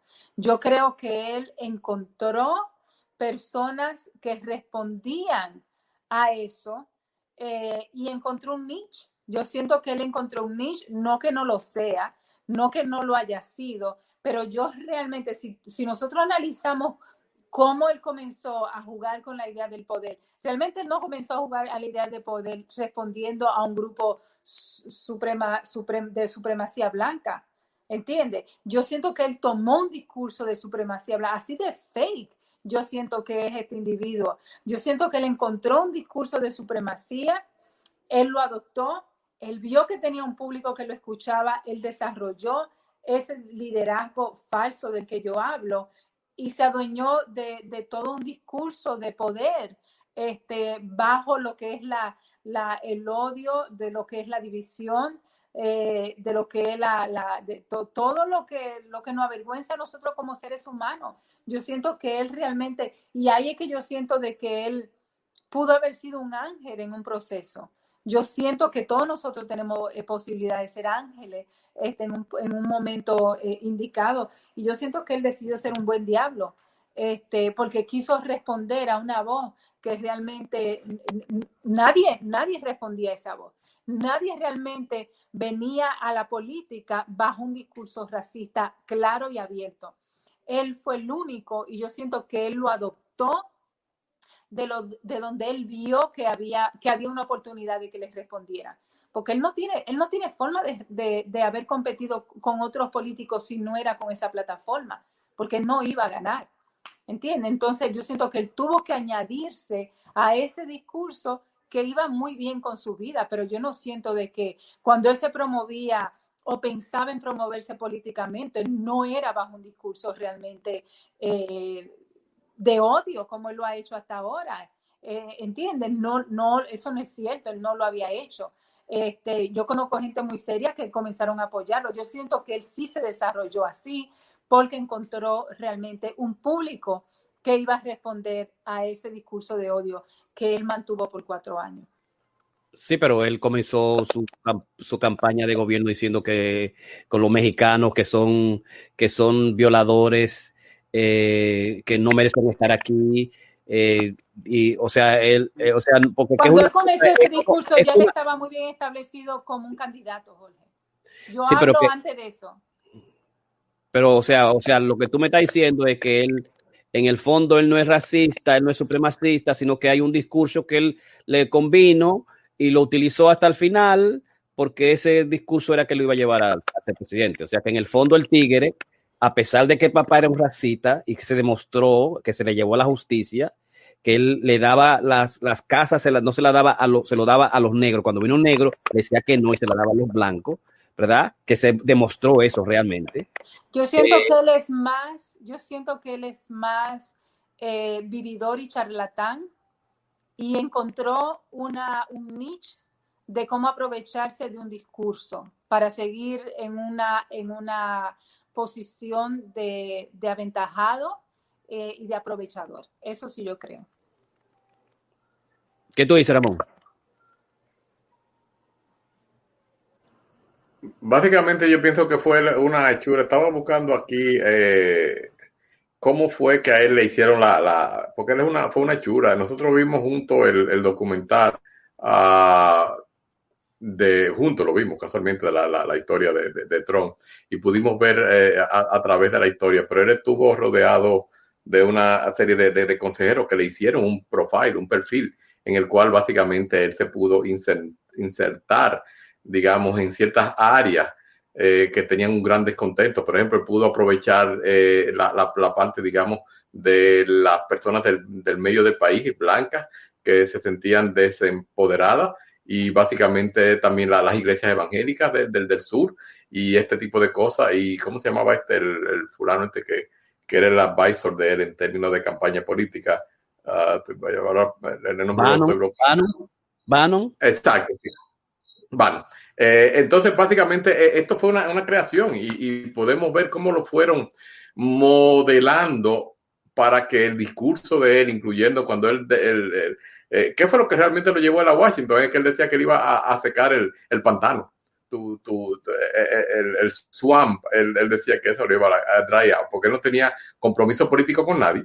Él no era político, eso lo dijo muy, muy claro, muy siempre. Él no era político, él era administrador. Y claro, nosotros vimos juntos el documental de su vida, sabemos qué tipo de administrador era. Pero realmente es una cuestión, como dicen los alemanes, el Zeitgeist, el espíritu del tiempo. O sea, en el momento que él llegó políticamente, había un descontento, digamos, a nivel nacional y unos cambios, digamos, políticos muy fuertes después de haber tenido el primer presidente negro, de haber tratado de lanzar a la primera presidente mujer, de todo este tipo de cosas cuando había un Congreso dividido. O sea que yo pienso que hay una serie de cosas ahí que confluyeron para que él llegara a la presidencia, pero no había como una base real, cuando estos advisors que los crearon, porque él es un producto, digamos, mercadológico, y así lo ha demostrado cuando tuvo el apprentice y cuando todo ese tipo de cosas, supo manipular los medios. O sea, el tipo es muy hábil, y la sobrina, que es psicóloga clínica, doctora en psicología, que conoce muy bien desde el punto de vista de personalidad, no solo desde el punto de vista, digamos, de la psicología, pero también desde el punto de vista familiar. Ella pudo hacer un perfil psicológico de lo que es, y las características de él básicamente se parecen mucho, y yo veo cierto paralelismo, como él pudo levantar, digamos, esos 70 millones de votos, y que yo recuerdo en cierto modo a Adolf Hitler o a Benito Mussolini o a todos esos, digamos, fascistas y demás. O sea, que lograron, y hay que ver que en su momento ustedes ven esas películas que hicieron del Duce, de Mussolini o de Hitler. La gente lloraba, la gente gritaba, la gente se enloquecía y se enardecía. Como ustedes ven ahora, todas estas personas que creen que realmente él ganó las elecciones y que se la han robado y este tipo de cosas. O sea que hay que entender también la psicología de los pueblos, porque no solamente la psicología de los individuos, es la psicología de los pueblos y el espíritu del momento cuando pasaron estas cosas. Y yo pienso que fue una creación política y fue una coyuntura que se dio en la cual él pudo entrar y ser presidente. Como Leonel, por ejemplo, perdió la capacidad de entrar y ser presidente. Él tenía que haberlo sido, pero bueno, hubo toda una maniobra y unas condiciones políticas que no se dieron. Y básicamente, pues entonces salta Abinader al poder. O sea que esperemos que ahora él pueda tener buena asesoría. Biden tiene una trayectoria política muy clara. Es una persona que ha tenido muchísimas pérdidas a nivel personal, y ha sido una persona que también vivo ustedes y nosotros el documental de su historia. O sea que hemos estado analizando estas personas, porque hemos tenido, como dijiste, no tenemos nada de concreto, por lo menos ni tú ni yo, y Karina me imagino que tampoco, experiencia en términos del Abinader político, el Abinader humano. Tenemos piladas de cómo él es a nivel familiar con sus hijas y este tipo de cosas, pero esto es lo más que podemos hacer, y por eso, como no queremos entrar en hacer, digamos, una conjetura, pues esto es lo que estamos pensando. Pero creo que estamos más o menos en diferentes esquina. Es como que estamos el elefante que está dentro del cuarto y Karina le está tocando la trompa, yo el rabo y tú una paz, pero al final es el mismo elefante, simplemente que cada quien tenemos. Pero el problema es que lo que ustedes me están diciendo es que no, que Trump y Hitler no eran racistas ni supremacistas, que fue la circunstancia, que fue que... No, yo no. Eso lo está diciendo. No, espérate, no. Por el contrario, no. Eso yo no lo he dicho yo, eso lo estás diciendo tú, que esa es tu interpretación de lo que yo he dicho, muy fuera de lo que yo he dicho. Y si quieres yo te hago te vuelvo a hacer mi presentación, porque tu interpretación está too far away de la que yo he presentado. No, pero usted está diciendo que eso fue una coyuntura, que él se agarró de la circunstancia y se agarró de ese discurso, pero que realmente él no era eso, que ese no era él, que él se agarró de ese discurso para él ser lo que él es ahora. Yo no entiendo la postura de ustedes dos. O sea, Hitler y Donald Trump se agarraron de ese discurso para ellos llegar a... Estás queriendo hacer lo mismo ahora mismo. Jorge, ¿qué tú quieres? No, eso fue lo que está grabado ahí. Eso fue lo que ustedes dijeron. Y tú estás aprovechando la circunstancia para coger público que te quieran. ¿Eso es lo que tú quieres? Yo no estoy cogiendo ningún público para entonces deja el discurso que tú quieres, eso fue lo que ustedes establecieron ahí, los dos establecieron. Yo no he dicho, déjame decir, yo no he dicho que él no sea racista, por el contrario, y Hitler sí lo fue, Mussolini lo fue. De hecho, usaron el racismo como una manera de unificar, porque si vemos a la Italia pre-fascista, eran básicamente estaditos que habían aquí y allá. El Duce, Benito Mussolini, básicamente logra la unidad de la República Italiana. Alemania estaba totalmente fragmentada después de la Primera Guerra Mundial. Y claro, no había ni siquiera sentido de identidad. Recordemos que la Alemania... Yo quiero saber Trump. Más puede ser. Eso es una cosa prácticamente hereditaria, como tú lo mencionaste, desde su padre, y por supuesto tiene unos ancestros, con el perdón de la parentela, alemanes, que siempre han tenido, y hay que reconocer que es un racismo que lo vimos en esos documentales, o sea, y él lo utilizó, y las personas con las que él se le acercaron a él, lo pudieron capitalizar. Básicamente por eso es que estamos hablando de este resurgimiento sureño, de que a veces hablando hasta de secesión, que hay incluso grupos en ciertos estados que dicen, no, lo que tenemos que salirnos, y porque esto de la unión, y es precisamente por ese racismo, es que realmente no, y el problema vino, aprovecharon ese racismo que existe todavía, sistémico en nuestra sociedad, que estaba, digamos, Obama de presidente, y bueno, que todavía lo tienen clavado en donde más le duele a muchas personas, y eso es algo que no, bueno, pues Blanquito ahí, y aprovechó digamos, el momento político y la coyuntura, pero no, definitivamente, de que ahí el racismo es rampante, no solamente en el personal, sino en la administración entera. Yo pienso que con eso sí tenemos que poner de acuerdo, estamos de acuerdo nosotros, o sea que Donald Trump es un racista, Donald Trump es una supremacista, y lo demostró el día 6, la gente que estaban ahí eran blancos, tenían bandera racista, eran antisemitas, probado, ¿no? Entonces en eso tenemos nosotros que poner de acuerdo, ¿no? Lo que él llamaba el nacimentismo, que él sustentó para que se le buscara la potestad de nacimiento de Obama, así que lo comenzó. O sea que nadie comienza creyendo en ustedes son malos, los mexicanos y los latinos y los negros, ustedes son violadores, yo voy a preservar a mi grupo blanco, a mi gente, por el hecho de que me conviene para ganar. Un momentico, me conviene para ganar.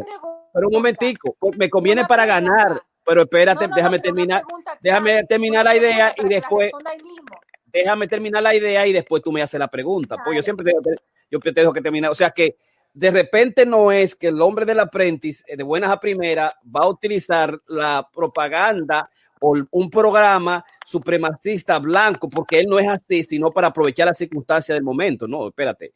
No, de eso no estamos hablando. O sea, en términos de lo que ha sido Donald Trump, él mismo se cavó su propia tumba directamente, sin nosotros hacer absolutamente nada, sino simplemente de que si tú eres así, si tú tienes la maldad, si tú eres racista, si tú eres una persona abominable y digamos que y es, de alguna manera, está contigo, está en la familia, y además al final también su sobrina, él es así, él es racista, su papá es así, y así es. No quiere saber de los blancos, no quiere saber de los negros, no quiere saber de los latinos. Esa es su condición fundamental. Se me está acabando mi celular.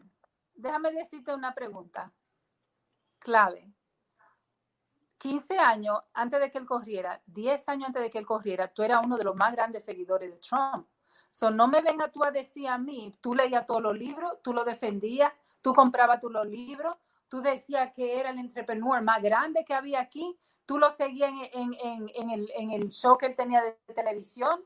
Entonces, de repente, tú me estás diciendo a mí que él siempre fue racista, que él siempre tuvo ese discurso. Yo lo que te estoy diciendo a ti, yo siento que fue un discurso que él adoptó públicamente, no que no lo haya sido.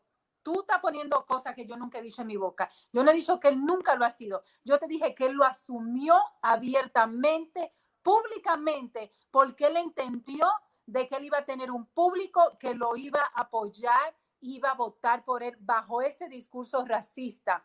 No porque él no lo fuera, porque si él hubiera tenido un pueblo, una nación que hubiera respondido a otro discurso, él se hubiera adaptado a otro discurso y hubiera tapado lo racista, lo criminal que él ha sido. Entonces yo lo que te digo a ti, que fue un discurso que él tomó por una coyuntura y lo hizo público.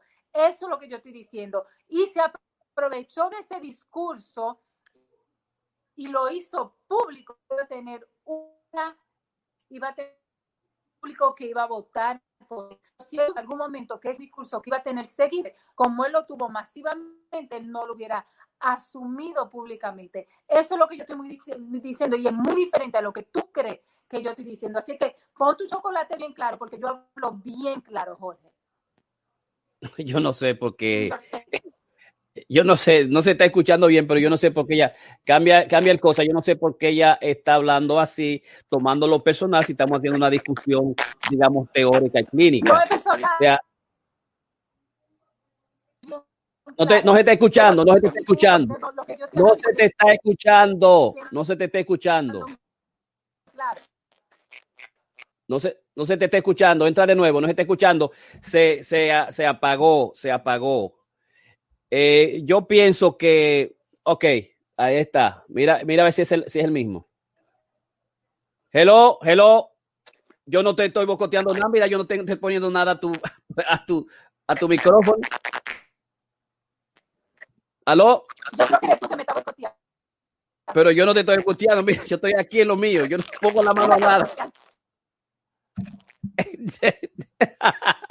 Ok, señores, este es el Masterclass 193, Psicopolítica, la característica de un presidente ideal entre Donald Trump, Biden y Abinader. Entonces, con estas discusiones, Carmen Reynoso dice, Hitler resucitó, Trump, Jesús Santísimo, ¿cuántas máscaras tiene? Es el diablo puro, dice ahí Carmen Reynoso, y con esas dimensiones ahí lo dejamos. Aquí llegó la poeta atleta. Me estuvo boicoteando, Ramón, me sacó del aire públicamente. Voy a hacer mi queja. Me dañó el audio y me dañó mi discurso. Él sabe muy bien lo que yo le estaba diciendo. Yo no estoy dañando nada porque mira cómo yo estoy aquí en lo mío. Lo que ella ya no sirve. Ramón, ella nos regaló a ti un micrófono, uno a mí, y ella no tiene uno. Yo no entiendo. Ramón, pero tú y él se ven muy bien. Es decir, a la única que cortó fue a mí. Pero que cómo yo te voy a cortar a ti, porque es que ella que no sabe entrar. Me cortaste. Utiliza un micrófono, mi hija. No para nada. Así que a Ramón y a Karina, muchísimas gracias. Buenas noches por este masterclass de hoy y nos vemos en la próxima, esta semana, más tarde. Bye bye. Chao.